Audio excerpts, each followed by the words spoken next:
Magandang umaga sa inyo lahat. Ako, napakainit na ho ang issue sa West Philippine Sea, no? Talagang medyo nakikita na natin ng kahihitnatnan nito. At ako'y gusto ko lang mag-comments dun sa mga sundalong nakapasok sa Pilipinas. Kung sundalo man sila. Ano ba talaga mga intelligence natin sa Pilipinas? Ano ba ang trabaho nyo? Napakahina naman, ano? Dapat malaman po natin kung ano po ang pakay ng mga to. Estudyante ba talaga sila o ano? Kasi kasagsagan ng init ng issue sa WPS, West Philippine Sea. Pero may mga dumarating na ganyan na mga Chinese. Bakit hindi pa noon? Di ba? Totoo naman may mga Chinese na marami, pero yan dagsaan eh. Talaga makikita mo ang kanilang mga plano. Sana man lang mag-ingat po tayo dahil ang nakataya rito ang ating bansa. Kahit ang presidente natin binibigay niya na yung lakas niya para sa ating kapakanan, pero tayong mga Pilipino minsan parang hindi pa magkasundo. Parang tayo pa mismo ang sumisira sa mga plano magaganda at pag-unlad natin Pilipinas. Sa ating yung teritoryong yan, sa totoo lang di ba? Nakakalungkot nga kaming OFW umaalis diyan sa teritoryong yan para makapagtrabaho kami, para maibigay namin ang lahat ng aming tax para diyan sa Pilipinas. Tapos kukunin lang ng Chinese. Binubuli tayo. Dapat malaman natin yan. Tayo purong Pilipino, hindi tayong walang halo tayong dugon Chinese. Kung meron man nagsasabing gano'n, sila yon. Huwag nating ibigay ang ating karapatan sa kanila. Sayang lang yung mga panaghirapan ng mga bayani. Si Marcos naman ng ating tatanungin, wala ho siya magagawa pa. Talagang didikit siya sa Amerika. Yan meron tayong tinatawag na Alliance Treaty. Yan ay napirmahan noong 1950s.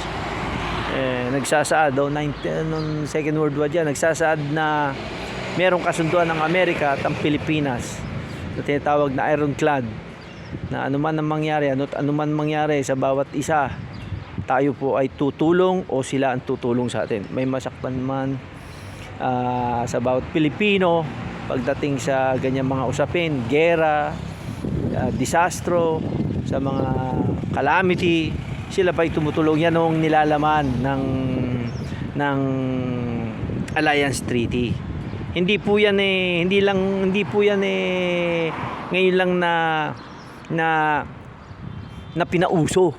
Yan talagang meron na noon pa.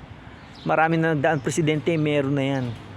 Kaya dapat malaman din natin ang kalagayan ng ating bansa, mga kababayan. Kailangan malaman din natin yung mga tao nating, yung mga boboto natin mga tao, kung meron sila talagang malasakit sa ating bansa, yun yung boto natin. Saka sana po magkaroon tayo ng isang mambabatas na katulad ng mambabatas ng Singapore, si Lee Kuan ba yun? Yun talagang matindi. Ayaw niya magkaroon ng presidenteng boksingero. Ayaw niya maging presidente ang yung mga artista, yung mga ganon. Ang gusto niya maging presidente yung nag-aral. Totoo naman. Ano naman kasi gagawin ng mga gustong tumakbong presidente? Diyan lang naman sa Pilipinas yan lahat ng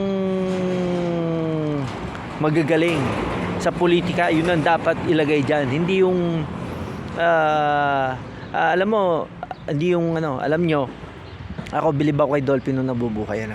Yan pinapatakbo bilang senator. Ano sabi niya? Anong gagawin ko dyan? Wala naman akong alam dyan. Napakaganda yung ganong pananaw. Yung iba dyan artista lang, wala namang alam sa politika. Ewan ko ba, boksingero, pwedeng tumakbo. Hindi ako nagmamagaling dahil wala naman akong pinag-aralan. Wala naman akong pinag-aralan eh.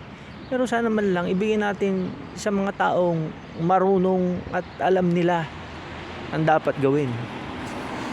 Biro mo yung hawak mo ang buong Pilipinas. Wala ka naman alam. Tapos meron pa nag-speech yung isang boksingero dyan, inch for inch, inch for inch, inch for inch. Hindi niya alam ano sasabihin niya. Ginagaya niya si Bongbong Marcos. Makikipagdebate pa kay Bongbong Marcos. Ay, nako naman po. Magbago na tayo. Huwag mo tayong ganyan. Malapit na hong maggera dapat pumanig na tayo sa ating bansa. Pumanig po tayo doon sa nakikipaglaban sa ating karapatan. Pumanig po tayo doon sa mga taong gustong iayos ang Pilipinas. Hindi yung mga taong puro tapang. Wala naman sa lugar.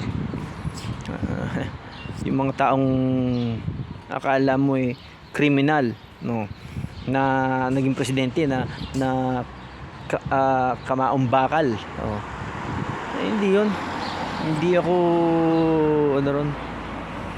tawag dito, hindi ako sangayon doon. Sige po, maraming po salamat sa inyo lahat. Sana po gabayan kayo ng Panginoon, magkaroon kayo ng wisdom. Maraming po salamat.